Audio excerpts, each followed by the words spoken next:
Hello students, how are you? Students, the day before yesterday, I told you the summary of the lesson The Lost Child, which has been written by the famous Indian writer Mulk Raj Anand.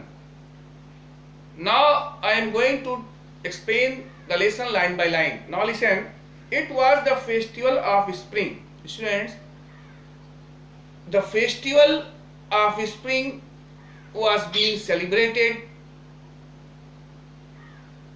in the village. From the wintry shades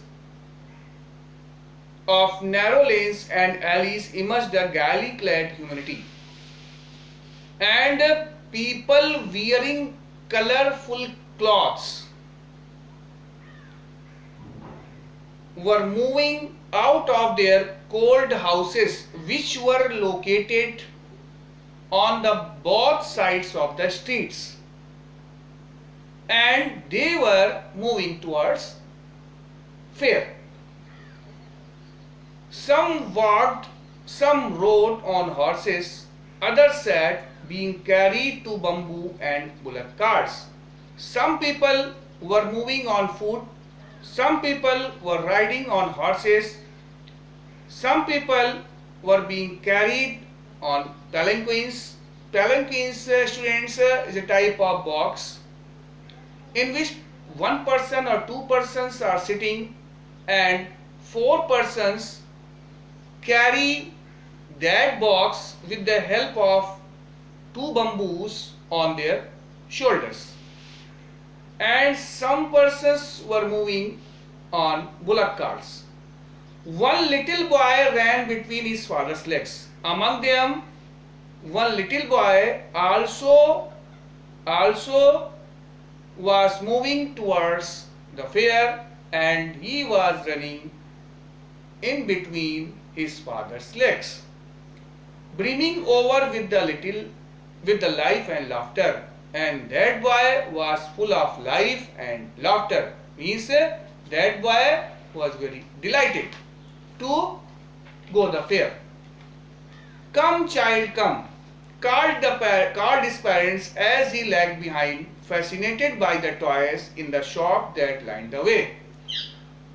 While child was moving towards the fair along with his parents, he saw many shops of toys which were lined up on the side of the road, and he stayed there after being attracted by them.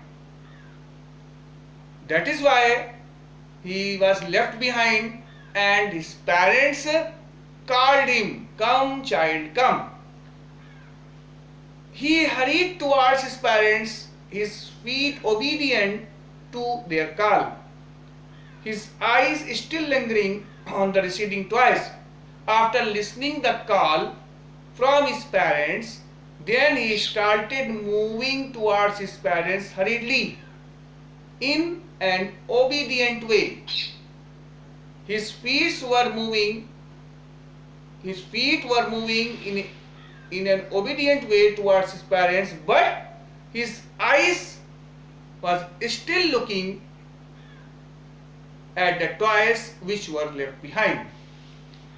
As he came to where they had stopped to wait for him, he could not suppress the desire of his heart, even though he well knew the old cold stare of refusal in their eyes. As he reached the place where his parents stopped to wait for him, he could not suppress the desire of his heart. He could not suppress the desire of his heart. He could not suppress the desire of his heart. Even after knowing, he could not suppress the desire of taking the toys from the shops. Even after knowing that his parents would refuse to purchase the toy and became angry. Even after knowing that his parents would refuse to purchase the toys and also they would become angry. I want that toy, he pleaded. Even after that, he requested his parents to take the toy. His father looked at him red-eyed. After that, when his father listened his request, then he looked at him angrily in a familiar, cruel way. His mother, melted by the free spirit of the day, was tender and giving him her finger to hold, said, "Look, child, what is before you?" His father became angry, but his mother showed sympathy to him and she was soft to him. She was polite to him and she gave her finger to him to hold. And after that, he showed him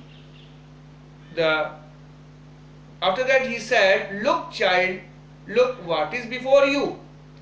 It was a flowering mustard field, pale like melting gold as it swept across miles and miles of even land.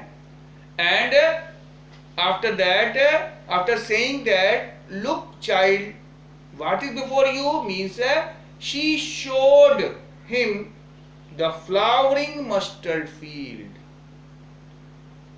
Flowering mustard field, pale like melting gold as it swept across the miles, and that flowering mustard fields was spread across the miles and miles of smooth land, even land,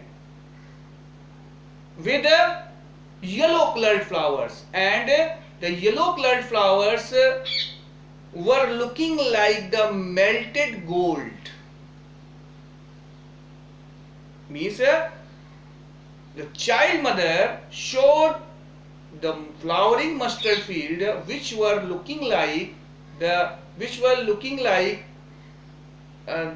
melted gold, and which was spread across miles of miles on even land, in order to divert the attention of the child from the toys.